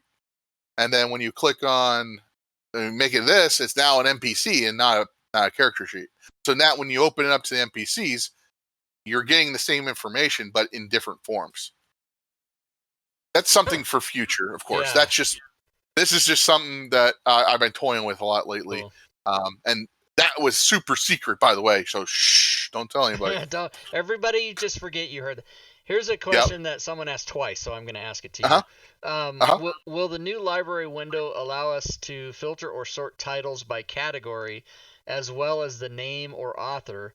We can list a category when exporting, but we can't sort the module list by the category. Well, that would be something we would expand into, yeah. I mean, that's like that. Like I said, this is not in stone at all, guys. So it's just functionality stuff that we're looking at, and it's definitely on my list of things of adding different. Like that's the whole point of that system. Like look at this is the standard library that we have currently. Yeah. It's just we open up a module, and then I want this screen to be here, so that you don't have to actually hit a modules button anymore. It just shows what's loaded and what's not, and then of course we would have then the filter buttons of what we're looking for. But then also you have to understand this as well. So when we have developers making content for our catalog, like say for maps, for instance, right? Believe it or not everybody calls them maps. Maybe we'll call it a map pack. Maybe we'll call it an image pack. Oh my God. That's so another thing that I get crazy about. So if you want that kind of functionality, we have to find a way of standardizing some things. And that's kind of what we're doing right now is we're looking at our content, and we're looking at ways of streamlining these processes to give you those functionalities. Because if we don't find a way to kind of streamline it, then it can get that list can get very, very long. I've looked at it. Well, what about when you're opening up a campaign? Yep. Is there maybe a possibility? And this was also a question that someone asked, the load screen where you can set up your campaigns to load or sort them by rule sets or the last time it was worked on. That's definitely not come up on my docket of looking at the load screen, and I'm not even sure if that's rule set layer, so to speak. I don't know if that's based on the client. At least for me, I've never looked at that kind of code, so it's. I would say it would be more something not your pay grade. Well, yeah, I would say that, but what I'm saying is it might be more or less like something that they would have to investigate further down the road of how the client's set up. Because the dashboard, that's what I call it, the dashboard. The dashboard itself, I've never seen code for it, so it's definitely out of my layer. I think Ryan is the launcher, and especially Unity, but I'm sure he knows about the classic one too. But that's a whole different. That's like an outside layer of the thing, right? And that's why we're looking at ways of streamlining naming conventions and things along those lines, because that does help. It works with, and then we can then make a standardized way of approaching how we name our data and how we name our modules and rule sets, like campaigns. I mean, Rob said it himself. He looked at my list and he says, I do the same thing. Well, that's the only way I can keep things organized. Yeah, because if you don't do that and you've got 20 things or more in there, it's a nightmare to even find. You should see my personal, before I got hired on, I'd have I had this weird star system where I would have an asterisk, number of asterisks, be like, okay, if it has 3 asterisks, it's a module. If it's 2, it's this. If it's 5, it's this. And at some point I was like, why am I doing this? This is just completely, crazy. I could be sitting here watching paint dry, trying to figure this out. So and believe it or not, I don't know where I came up with this, and I just said, I'm going to start naming what it is. So if I'm making a rule set for an actual one shot, or coming up with a development campaign, I'll call it dev dash and then whatever rule set it is, or whatever campaign I'm running. So it keeps so then I can go and say, okay, well, I just need to delete this dev folder. Boom, it's gone. now I have nothing to worry about. But like for instance, Mutants and Masterminds, I have a module. I was creating the modules for the Heroes Handbook to add into Mutants and Masterminds. Well, I called a module. Now it's at the top of the list, so I can work on it. Yeah. And I know what's in that the information that's in there. I hate to say that's base kind of organizational skills there. So when that kind of philosophy, we can kind of move that philosophy not to only naming but also organizing our campaigns. Like for instance, maybe there might be something as an option down the road where we choose what it is. Maybe it's a development campaign. We don't want nobody connecting to it, and it's not even attached to the cloud. It's just a local instance of it, so to speak. So we select that, and boom, it gives you a tag and says it's a development campaign that only has this ability of, doesn't have the ability of letting people connect to it. So it doesn't add to the lobby list and things along those lines. So, like I said, ideas. That's just me something coming up right off the bat. Yeah, and I know that it's people. That's just conjecture. I see frustrations out in the community on the forums and the discords and everything about like, why haven't they thought of this? Oh, they've thought of it. Oh yeah. Like whatever it is you think that they didn't think of, no, it's been thought of. It's just a priority. And I mean, there's idea. Idea Informer has a ton of ideas. Oh yeah, I've been on there so much. And John reads every single one of those. People think, and also, oh yeah. I believe John and also Moon Wizard and also Zacchaeus, who isn't really an official employee but is a large part of the community. He's a good contributor. They read every single forum posting that they go every day on there, and they read them all. So if you think they haven't heard from you, they have heard from you. They know what's happening. Yeah.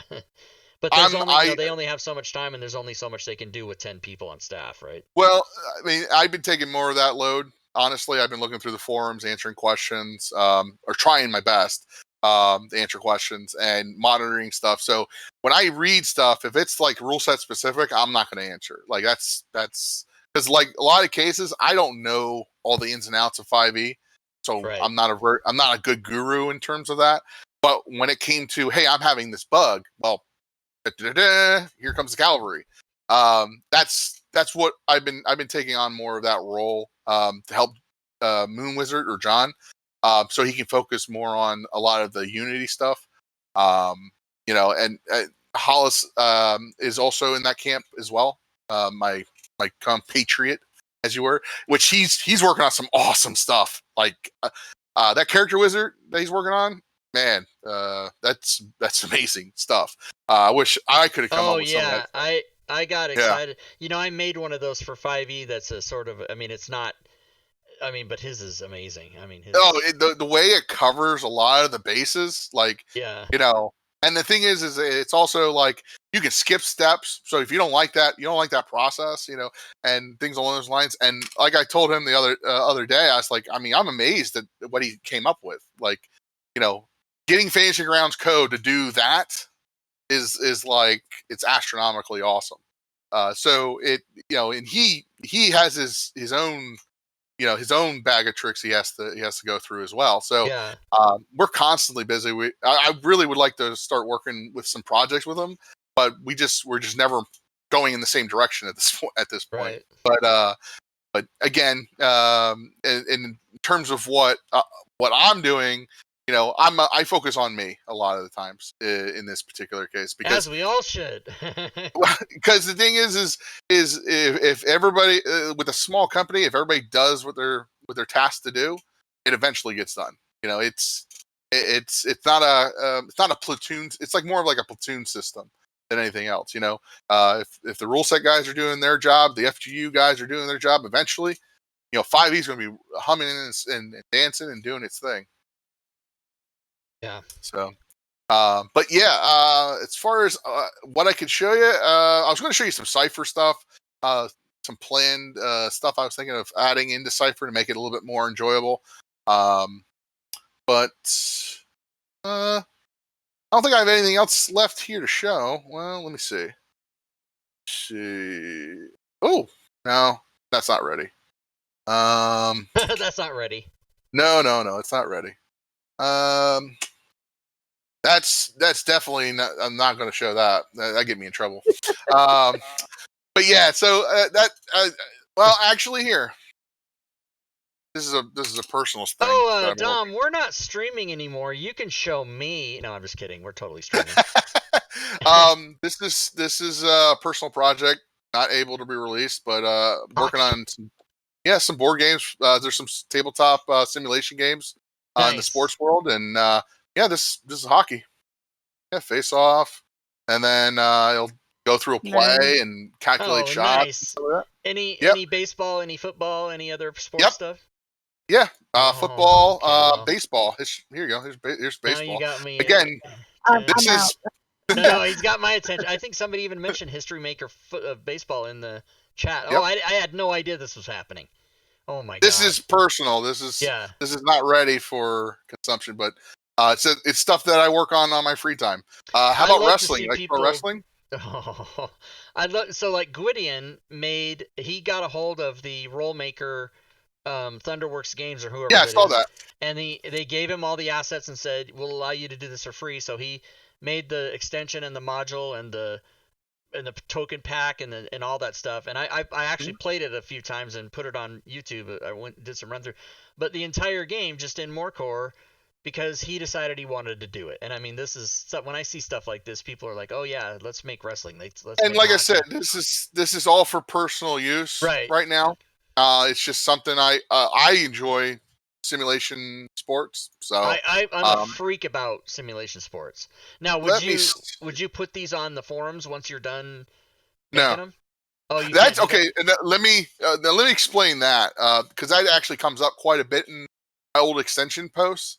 Yeah, I am a SmiteWorks employee now, so I have to be very careful what I release because then it looks like it's backed by the company. Ah, right. I got you. So, like with my extensions, that's why I desperately was looking for somebody to take over Shadows of the Demon Lord extension and Shadowrun and Cyberpunk, because I can't. I number one don't have enough time to work on it. It doesn't have. I can't give it the time and energy that it deserves. And I actually, when I got hired on, one of the things I asked them was, "Hey, is there, can I keep this on the forums so people can continue using it?" And they agreed. So it was there so people can continue using it in its current state. And that was something that I really was happy about.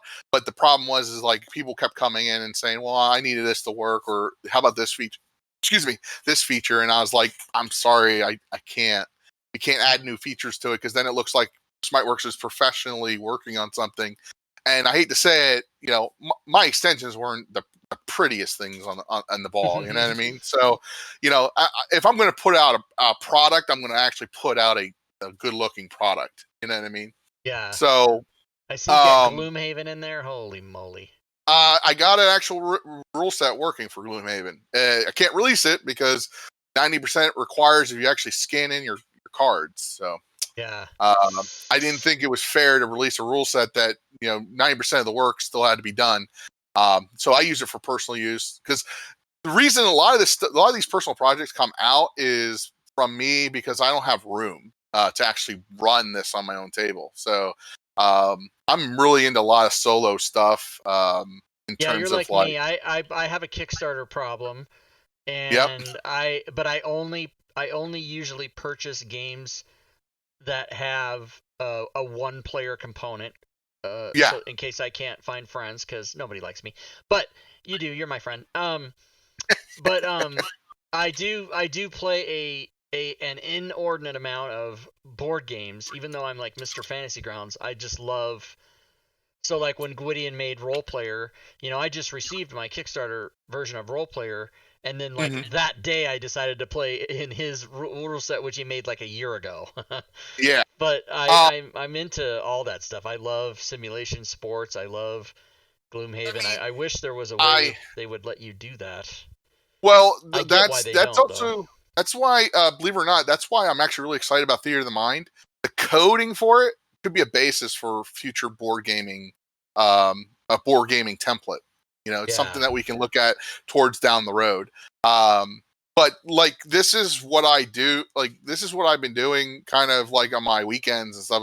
I come up with random stuff that I could then prototype and then show John and Doug and be like, hey, let's see if we can invest in this and put some time and energy into it.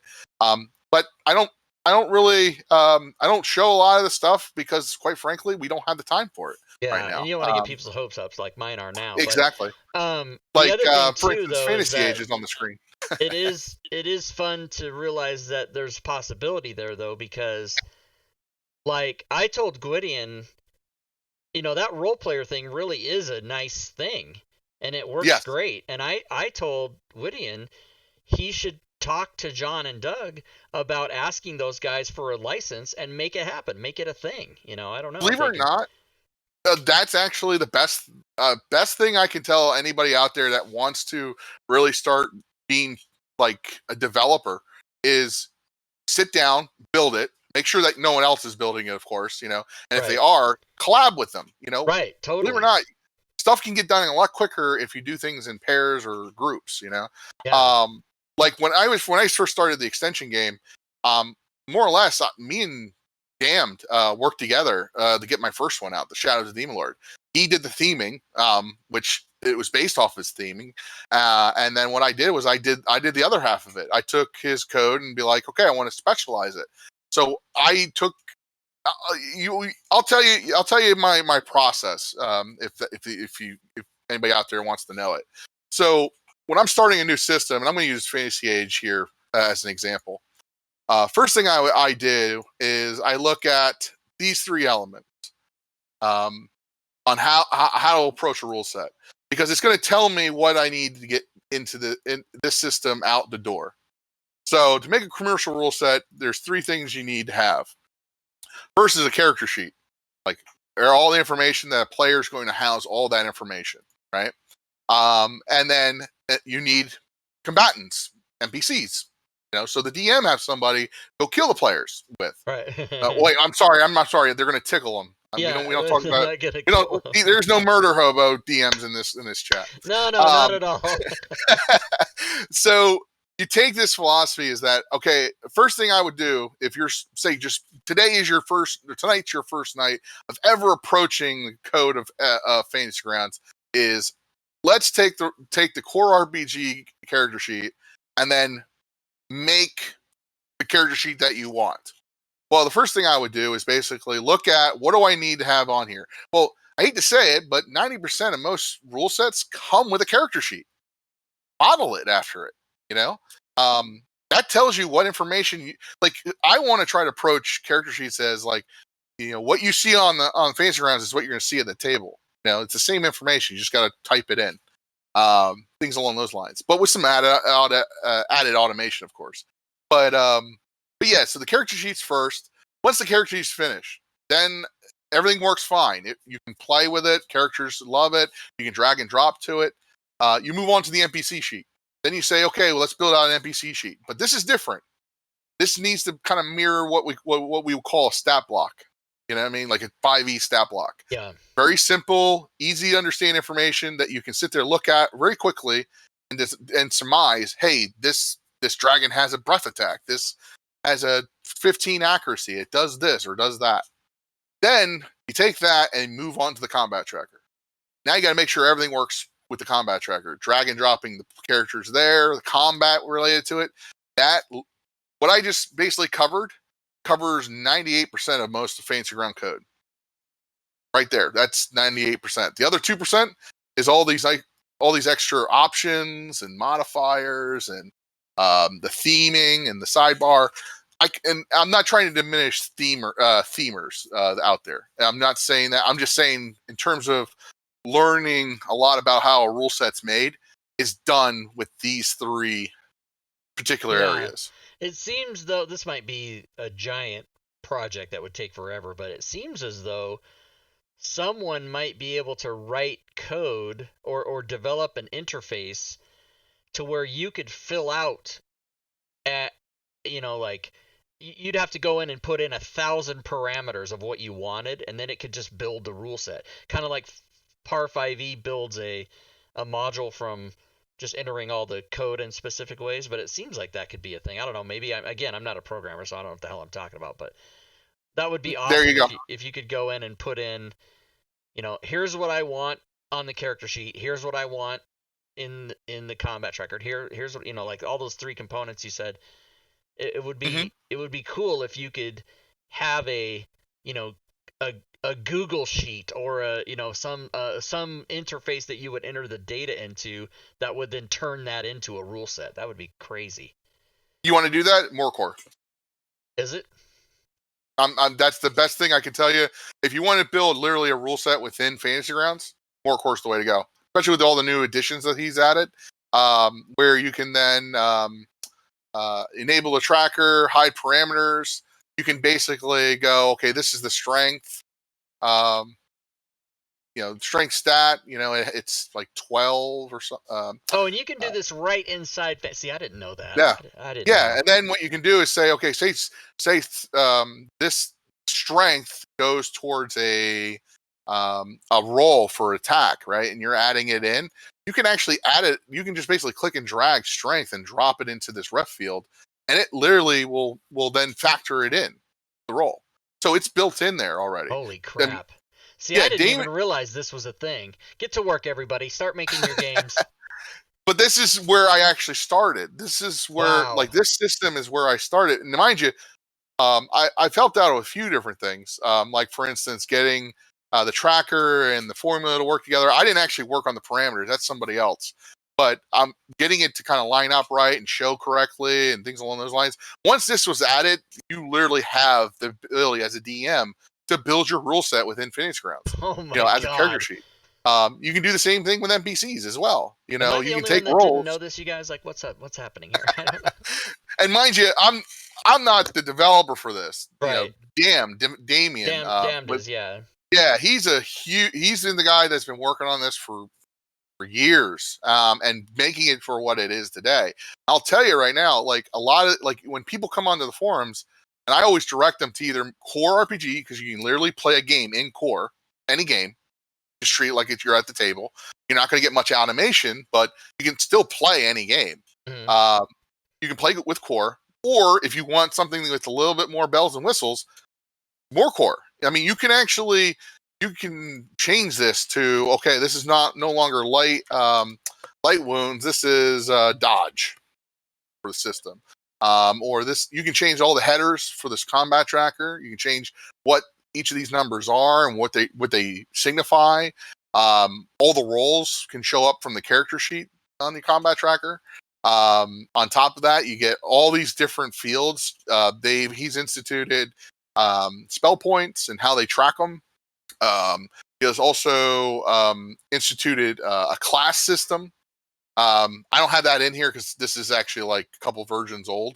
I haven't been able to update my more core version yet, but it's all in there. And then he's also, of course, added all this world builder stuff that it's notes and stuff back and forth between players, so you can even as a DM track your whole campaign. So there's lots of good stuff here. But if based on what you're asking, Rob, this is the way I would go if I'm making I just had no idea. You've really shown me a thing that is going to probably suck up my life now. So thanks. And here's the best part about it. I also recommend learning how to code from this, because you say you want to specialize it, make a character sheet right directly here.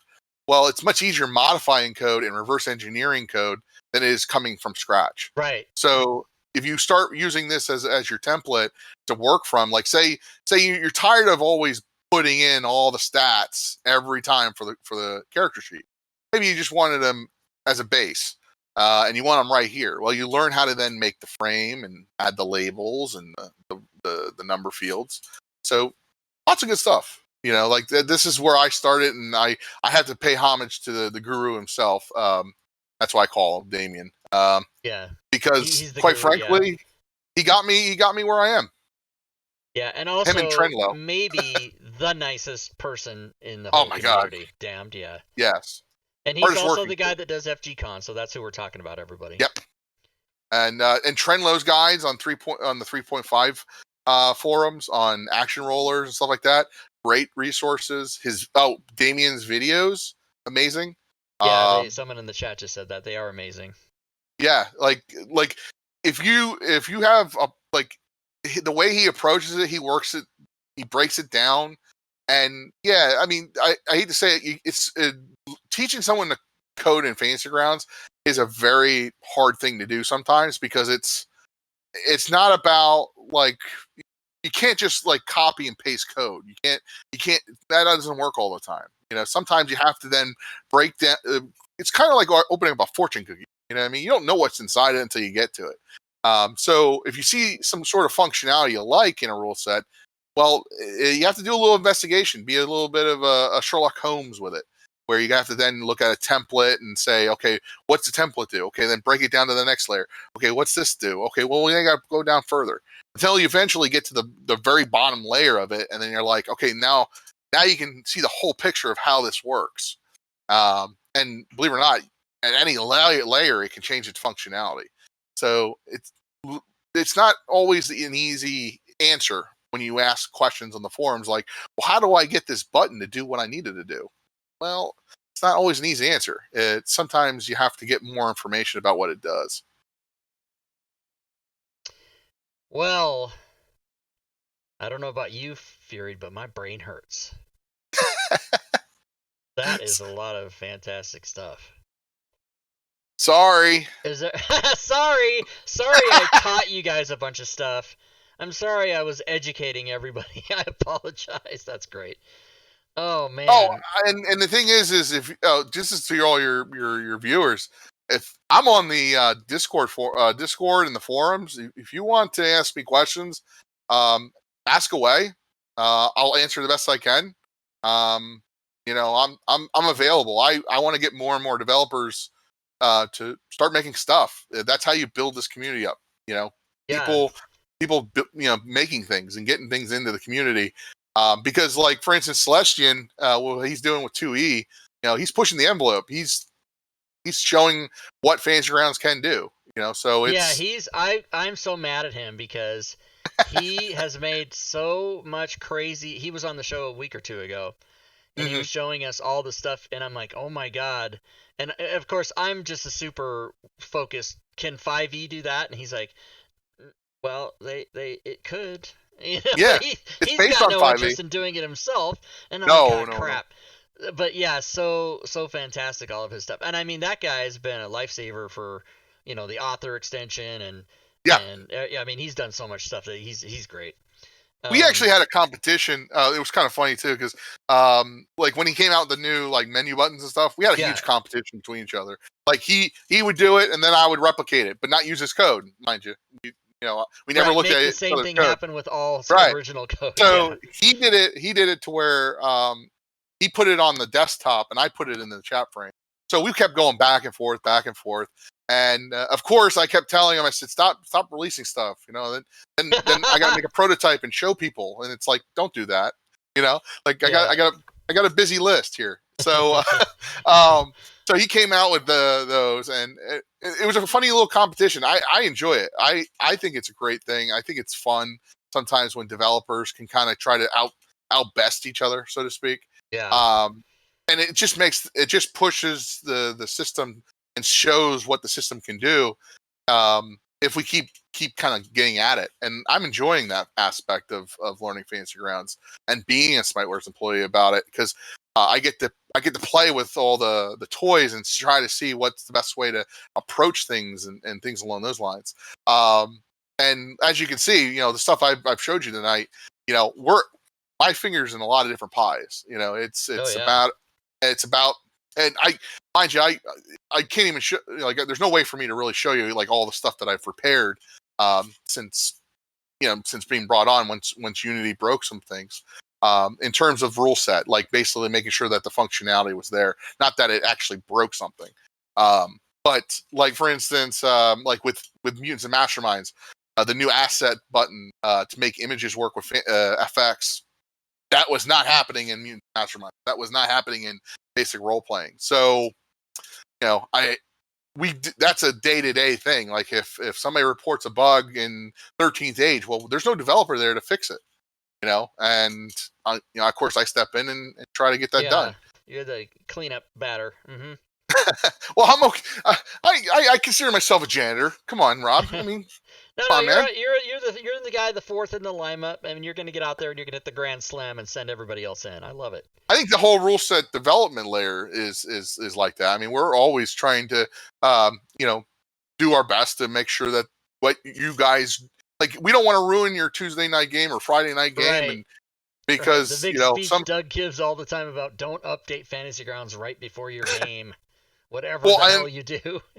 Well, and it's funny because sometimes I have to do the same thing when I release an extension. Like when I say it's on the test server, I would assume it. You would know that test means it's testing, but I still have to give that disclaimer because honestly, it's actually good as a good reminder because I've done it myself as a player in a DM. I'm ready to go on a D&D campaign, and boom, I say, oh look, there's that check for update button. Let's just open it. Then next thing you know, everything's all kablooey. Right. And I hate that happens sometimes. That's why John is the first one to drill in my head. Don't put something in there that's going to break someone's data. Yeah. You don't break data here. I was like, okay, that's fine, no worries. And what do? I put something in that could possibly break data. And then he pulls out the old cudgel and just pops me on the head. And like, no, that doesn't work that way. Yeah. So it is a learning experience on my end too. So I think we're learning together. John's good at making sure that somebody doesn't do something that's going to piss off 200,000 people. Well, I mean, not even yeah. Yeah, I mean, not even just that. It's just the fact is like, I hate to say it, a lot of people rely on us. I mean, oh my god. Yeah, somebody puts in a homebrew campaign they've run for the last 12 years. They threw away, burned the documents.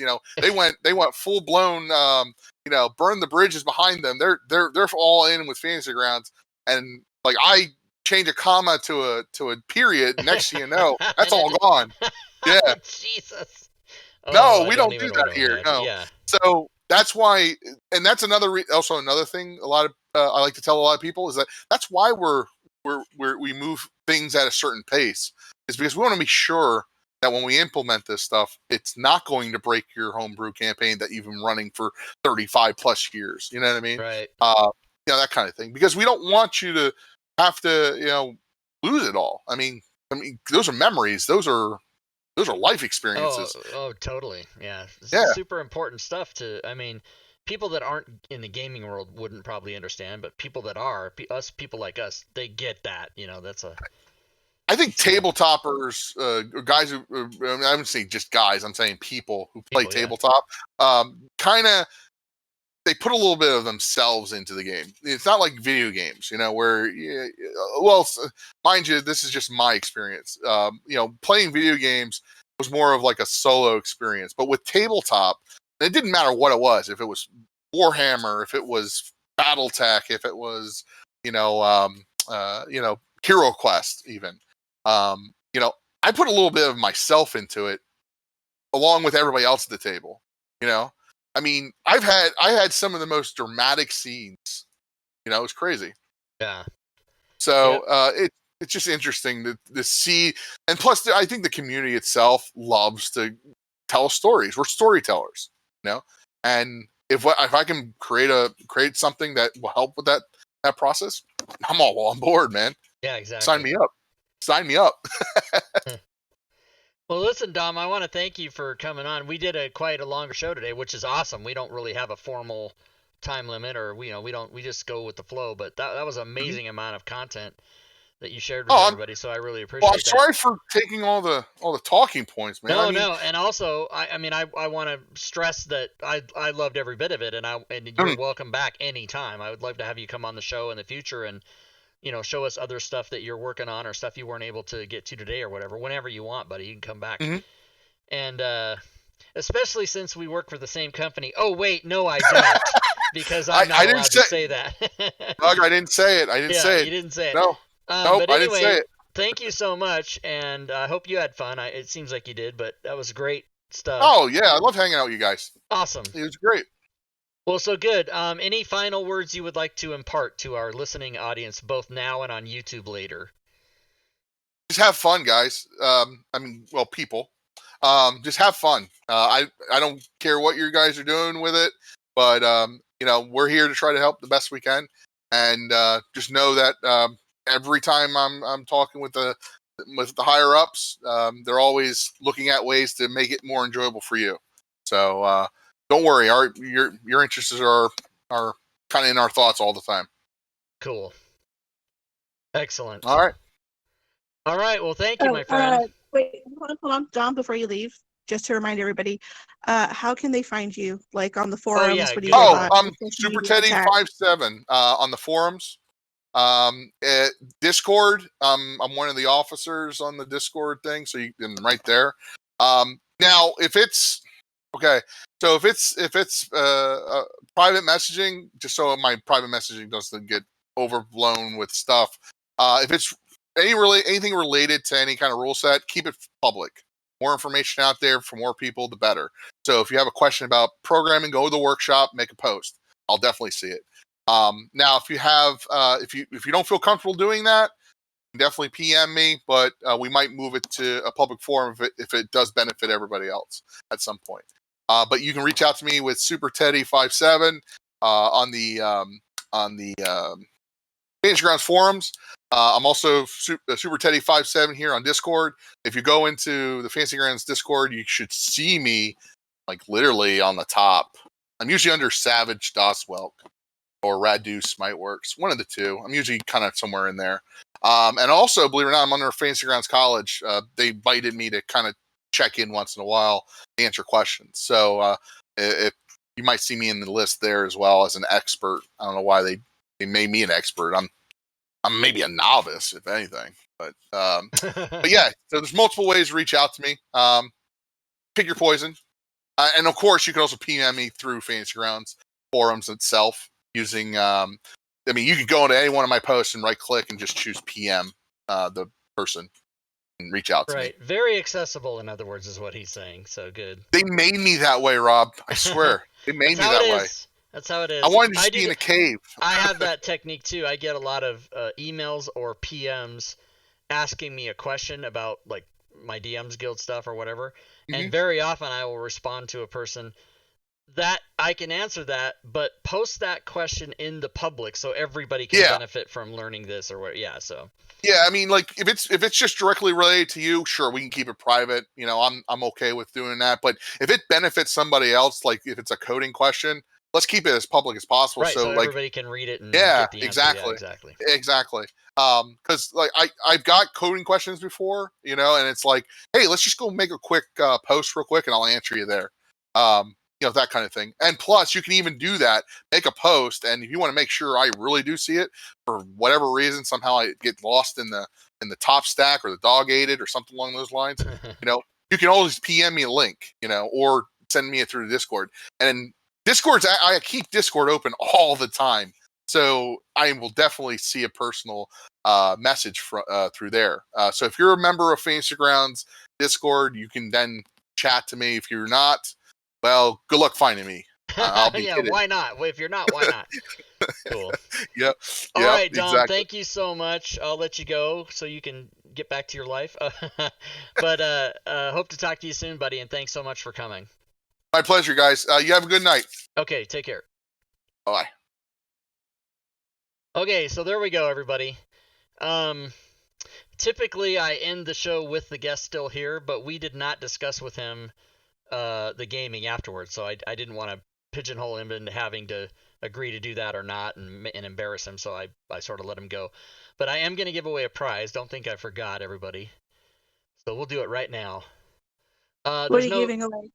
There's no themed prize for what he was showing us, so I'll just do the old, and I don't think I've done this for quite a while because we've always usually had a theme, but I will give away, as I do when we don't have anything else to do, a Rob Toohey DM's Guild module of your choice. Now, is this going to be just a single item, or is the package bundles also included? No, I usually don't do packages because that's egregious.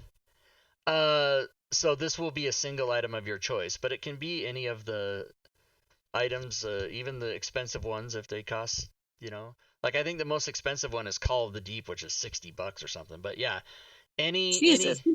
yeah. So type in prize, everybody! Exclamation prize. What's up, Metacuri? And you'll be on this list here, and then I'll draw a thing. A name is what I meant. When I say thing, I mean name, everybody. So that was awesome. That guy was amazing. And I'd only talked to him just for a few minutes today before the show, and then one time when I invited him to come on. And in a couple weeks, we're going to have Hollis Gray, who is another sort of his counterpart.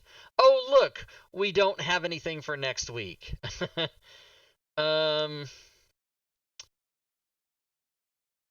should we do next week? We can do we'll probably end up doing a showcase. I'll figure showcase. Yeah, I'll figure it out. Whoops, that's not what I wanted to do. I'll figure it out, everybody, and we'll do a showcase next week. But here, let's give away this prize. Okay, 45 seconds, everybody. If you want to win something from the DMs Guild with my name on it, and this can of course be a collaboration of you don't have to get just my products, just anything with my name on it. And I will draw a name once the raffle closes.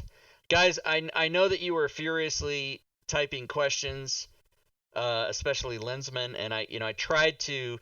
I do see that. I'm not just ignoring you. I see those questions, but I have to, with a guest who's pretty verbose and is giving information just on and on and on, I don't want to break their flow and I don't want to interrupt them. So sometimes I don't ask the question to them, or sometimes I wait and ask them later. But in most cases, they'll answer a question just as they're talking and stuff. So please don't ever think I'm ignoring you guys. I just somehow can't get the question in. And I even think Lensman typed, I hope Rob's able to get this question in, or something like that. So you get it. I just don't want to interrupt the guest and just and a lot of times when guests come on the show, they'll monitor the chat themselves, but I don't think Dom was looking at the chat. No, especially because Dom had so much information to tell us too. He had so much, and he did say that he's also very cool, and I'm so glad, Fury, that you remembered to ask him, because I sometimes forget at the end to ask them how can people find them and stuff. So he did say you could come and message me and stuff, so he's very accessible. All right, let's draw a winner, everybody. Here it is. Boom, Darth Vex. I hope that's the only thing you win tonight, sir. And as a matter of fact, let's just be generous and do 2. So also Nafum 4109. I know Vex knows how to get a hold of me, but Nafum, if you're not sure how to get a hold of me, just come to my Discord and join the 1,200 members. And send me a private message in my Discord, Nafum, and I will tell you how to claim your prize. I think Vex already knows how to claim the prize. You've already won 40 of them. Vex is disqualified. No, he's not disqualified. Does work for the competition, but that's all right. It's fine. It's friendly competition.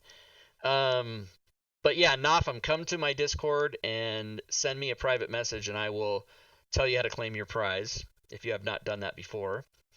Meantime, I think we're going to take a few minute break, and then we're going to come back. Now, for those of you who are new to the Sunday night show, what we've been doing, how long, Fury? 4 months? Or how long have we been doing Jackbox games? I don't know. We are going to play Jackbox.tv games. Fury might have actually dropped. She dropped a couple times. I know she's here. So what we're going to do is we're going to end the stream, and then we're going to bring it back in like 5 minutes, and we will play Jackbox.tv games, so Quiplash and Trivia Murder Party and whatever. We'll do that for probably an hour or so. And if you'd like to stay and play, you can be in the game with us, or you can play as an audience member where you're not in the game with us, but you can still play on your device. So don't go away, everybody. Just hang out. And with that said, I will end the stream, and we'll be back in a few minutes. And until that time, until 5 minutes from now, good gaming, everyone.